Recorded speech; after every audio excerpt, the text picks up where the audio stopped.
यानी कि सबसे पहले तुम समझो कि स्पेक्ट्रम होता क्या है। पहले स्पेक्ट्रम को समझो, उसके बाद आगे बढ़ेंगे हम। ठीक है, तुमने अभी तक जो पढ़ा होगा छोटी क्लास में, क्लास 9th वगैरह में पढ़ा होगा, स्पेक्ट्रम क्या होता है। अगर मैं वाइट लाइट को एक प्रिज्म से गुजारूंगा तो वाइट लाइट जो होती है अपने सेवल कलर में क्या होती है, डिवाइड हो जाती है। ठीक है जी, इन सेवल कलर का किसी स्क्रीन पर बनना, इसे बोलते हैं स्पेक्ट्रम। ठीक है, VIBGYOR फ्रॉम वायलेट प्रिज्म से गुजारा, एक स्क्रीन पे लिया, इतने कलर आ गए। ध्यान रखना अभी वायलेट, इनकी जो आपकी वेवलेंथ होती है, तरंग दैर्ध्य जो होती है, वो लगभग होती है आपकी 4000 से लेके 7800 एंगस्ट्रॉम तक। एंगस्ट्रॉम का मतलब 10 की पावर -10 यहां से। ठीक है, पहले इतना समझो खाली। यानी स्पेक्ट्रम में क्या हुआ, किसी भी रेडिएशन या लाइट को वेवलेंथ के क्रम में क्या कर दिया, अलग अलग भागों में डिवाइड कर दिया गया, तोड़ दिया गया। तो जब भी हम किसी रेडिएशन को, ठीक है, तो सिर्फ व्हाइट लाइट का है, छोटी चीज है आपकी, व्हाइट लाइट को क्या किया हमने, उसको वेवलेंथ के आधार पे क्या किया, ब्रेक कर दिया। देखो पूरा 4000 से चल रहा है 7800 तक के बीच में। ठीक है, लेकिन अगर रेडिएशन की बात करूंगा तो उसमें तो बहुत सारी लाइटें आती है आपकी, फ्रॉम गामा रेज, फिर एक्सरे आएगी, फिर अल्ट्रावायलेट आएगा, बहुत लंबा वो है आपका पैटर्न, समझ में। तो अगर हम किसी रेडिएशन को उसकी वेवलेंथ के क्रम में क्या कर देंगे, ब्रेक कर देंगे, तो जो हमें स्क्रीन पर मिलेगा दैट इज कॉल्ड स्पेक्ट्रम। समझ में आ गया। ये तो व्हाइट लाइट के लिए है।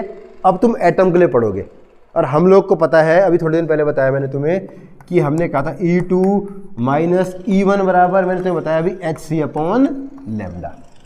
इन दोनों की जो एनर्जी का डिफरेंस होगा इस पर डिपेंड करेगी लैम्डा की। आए आगे, अब देखो ये तो व्हाइट लाइट का स्पेक्ट्रम है। अब एटॉमिक स्पेक्ट्रम पे आ जाओ तुम लोग। तो दो स्पेक्ट्रम होते हैं आपके, एक होता है इमिशन स्पेक्ट्रम, एक होता है एब्जॉर्प्शन स्पेक्ट्रम। तो पहले इमिशन वाले को समझते हैं हम लोग। ठीक है, देखो एक थोड़ा फिगर बनाता हूं, Z प्लस n बराबर 1, n बराबर 2, n बराबर 3। ठीक है जी, देखिए मैंने एक कंटेनर लिया, उससे मैंने किसी गैस को लिया। ठीक है, उस गैस को मैंने क्या किया, गर्म किया, हीटअप किया, और हीटअप करके क्या दी मैंने उसे, एनर्जी। ठीक है, होगा क्या, ध्यान दीजिएगा। सामने लगा ली मैंने की स्क्रीन,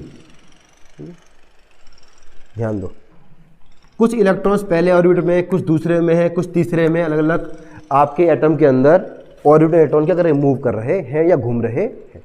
देखिए इस इलेक्ट्रॉन ने एनर्जी ली, ठीक, और एनर्जी ले कहाँ चला गया, माना कि तीसरे ऑर्बिट में क्या किया, चला गया। चलो मैं फिलहाल दूसरा ही बनाता हूँ, E2 लिखा हुआ ना, यानी कि माना कि दूसरे ऑर्बिट में क्या हुआ, ट्रांजिशन कर गया। देखिए क्या होगा, हमने इसे गर्म किया गैस को एक चैम्बर के अंदर डाल के, ठीक है, इलेक्ट्रॉन को एनर्जी मिली, वो एक्साइट कर गया हायर स्टेट में। ठीक है, कुछ देर घूमा फिरा, वहाँ पे रहा, उसके बाद एनर्जी को रेडिएट किया और वापस पहुँच गया अपने लेवल पे। किसी भी इलेक्ट्रॉन बोले या हम अपनी बात करें, सबकी प्रवृत्ति होती है कि उसे स्टेशनरी स्टेट पे रहना होता है। हर कोई स्टेशनरी रहना चाहता है। अगर मैं भी आप ही लोग को बोलूँगा कि चलो भाई यहाँ घूमना शुरू करो, यहाँ पे थोड़ी देर क्या करो, राउंड लगाओ यहाँ के, तुम कुछ देर राउंड लगाओगे, उसके बाद क्या करोगे, थकार के बैठ जाओगे, स्टेशनरी रहना चाहोगे। तो वही बात है, इसकी ओरिजिनल स्टेट ये है, कुछ देर में जाएगा फिर वापस आ जाएगा। जब ये वापस आएगा उस क्रम में ये इन दोनों के एनर्जी के डिफरेंस के बराबर का रेडिएशन क्या करेगा, इमिट करेगा। ठीक है, अगर इस रेडिएशन को मैं एक पर्दे में ले लूँगा, स्क्रीन पे ले लूँगा, इसे बोलेंगे इमिशन स्पेक्ट्रम, क्योंकि ये इलेक्ट्रॉन क्या कर रहा है, रेडिएशन को इमिट कर रहा है। This is called emission spectrum. लिख लो चाहिए यहीं पे hν या hc/λ। इस एनर्जी का फोटोन क्या करेगा, रेडिएट करेगा। बस, तो इसे लिख लीजिए इमिशन।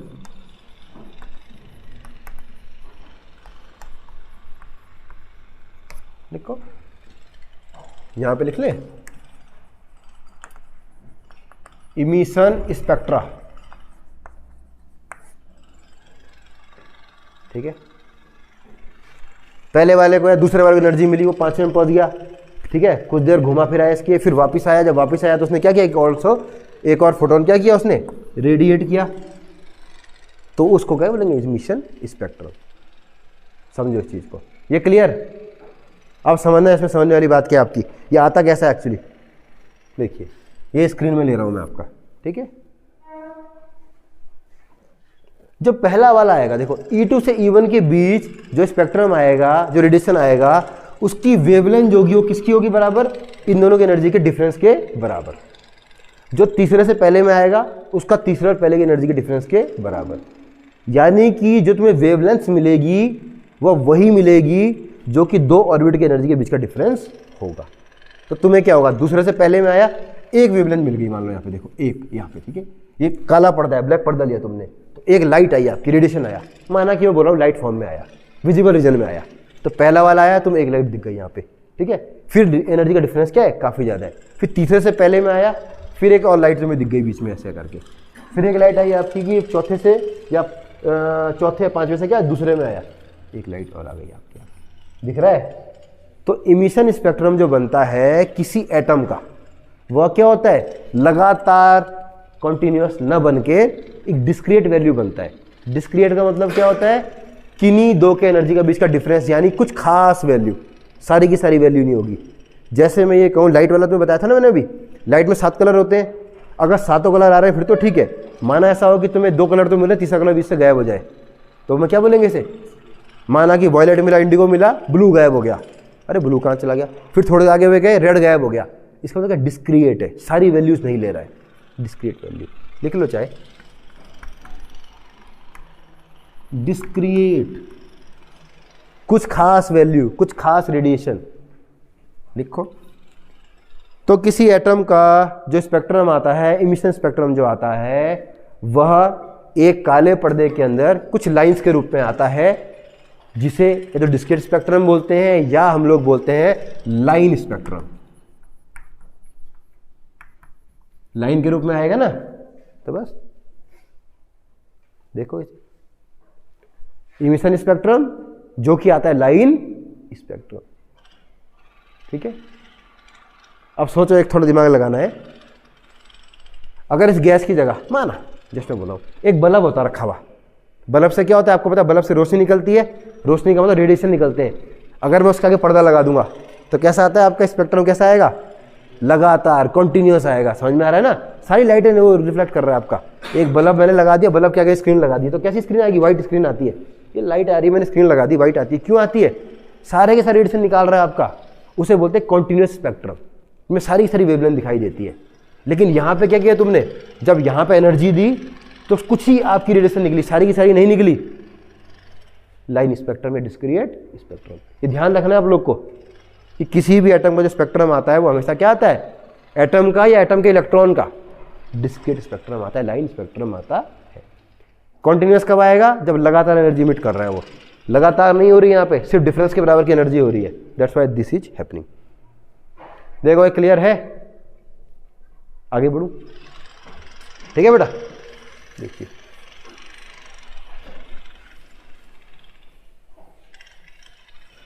अगला आ जाओ, एब्जॉर्प्शन में चले। इमिशन में मेरे ख्याल से लगभग हो ही गया है, बस यही है इमिशन में है ना, जब ट्रांजिशन करेगा तो जो रेडिएशन देगा दैट इज एब्जॉर्प्शन में आ जाओ।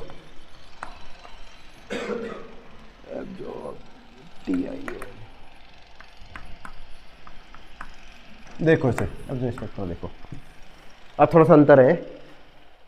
देखिए फिर से गैस, एक चैम्बर है, उसके अंदर मैंने कोई गैस रख दी, यहाँ पे मैंने उसे दी लाइट एनर्जी, एक या रेडिएशन दिए मैंने उसे, समझना, और यहाँ पे लगा दी बाहर से फिर से स्क्रीन। समझो, एब्जॉर्प्शन स्पेक्ट्रम को समझने से पहले थोड़ा सा एक एक्सपेरिमेंट करते हैं हम लोग। एक्सपेरिमेंट में क्या किया हम लोगों ने, हमने कुछ रेडिएशन क्या किया इस गैस से होके, मतलब पास किए, और देखा कि पीछे क्या रिजल्ट आता है आपका। तो देखा क्या गया, पहले इसको समझो फिर समझाऊंगा आगे। तो देखा गया, अगर क्या होता, ये गैस किसी भी रेडिएशन को ना ले रही होती तो कुछ नहीं आना था, इसने कुछ को एब्जॉर्ब किया, तो क्या दिखाई दिया हमें, व्हाइट लाइट दिखाई दे रही है पूरी, ये लाइट यहाँ पहुँच गई, लेकिन बीच में क्या एक लाइन गायब हो गई, यहाँ पे ब्लैक लाइन आ गई, फिर यहाँ पे थोड़ी देर में क्या हो गई, ब्लैक लाइन आ गई, फिर एक तीसरी ब्लैक लाइन आ गई आपकी। यानी कि इस लाइट में से कुछ वेवलेंथ को ये गैस क्या करी, खा गई, ले गई। हुआ क्या, फिर से यहीं पे आओ, ठीक है। ये एटम है पहली ऑर्बिट का। ये कब तक नहीं खाएगा, ध्यान रखना, 13.6 ऊपर है 3.4, यानी कि E2 माइनस E1 बराबर हमने भी निकाला था कितना, 10.2, इतना ही था इलेक्ट्रॉन वोल्ट, यही था ना। हमने इसे पावर दी, एनर्जी दी, रेडिएशन दिया। जब इसे 10.2 का रेडिएशन मिला, इसने तुरंत से खाया, ऑब्जर्व किया और ये पहुंच गया सेकंड स्टेट पे। समझ में आ रहा है? इसी प्रकार से जब इसको मिलेगा आपका, माना कि E3 माइनस E1 के बराबर, ये एब्जॉर्व करेगा और ऊपर पहुंच जाएगा। तो जब ये एब्जॉर्व कर गया तो वो रेडिएशन आगे की ओर नहीं मिल पाएगा। मैंने यहाँ से दिया 10.2 को उसने ले लिया, बाकी को छोड़ दिया, तो ये 10.2 की मान लो ये सीरीज आ गई आपकी। समझ में आ रहा है? दूसरी मिसिंग वेवलेंथ ये आ गई आपकी। तो यानी कि किसी भी एटम का जब हम लोग एब्जॉर्प्शन स्पेक्ट्रम लेते हैं तो उसमें मिसिंग वेवलेंथ पाई जाती है। ये इसकी वो है प्रॉपर्टी, मिसिंग वेवलेंथ। समझ में आ रहा है? सारी लाइट पहुंच गई, जो इसके मतलब की लाइट थी इसने एब्जॉर्व की और पहुंच गया ऊपर, फिर दूसरे मतलब की लाइट मिली, उसे लिया, फिर पहुंच गया ऊपर। तो क्या होगा, तुम्हें कुछ ब्लैक लाइंस दिखाई देंगी एक वाइट पैटर्न के अंदर, that is called missing wave. समझो, बस यही है आपका एब्जॉर्प्शन स्पेक्ट्रम, देख लीजिए। क्लियर? अब समझो जरा, दोनों को मैं जोड़ के बता रहा हूं एक बार। इमिशन स्पेक्ट्रम में जहां पर हमें ब्लैक स्क्रीन पर व्हाइट लाइट दिखाई दे रही थी, वहीं पर एब्जॉर्प्शन स्पेक्ट्रम में हमें व्हाइट के अंदर ब्लैक लाइनें दिखाई दे रही हैं। दोनों लाइन स्पेक्ट्रम है, ये भी लाइन स्पेक्ट्रम है, इस पर भी लाइनें बन रही है आपकी, वो भी लाइन स्पेक्ट्रम है।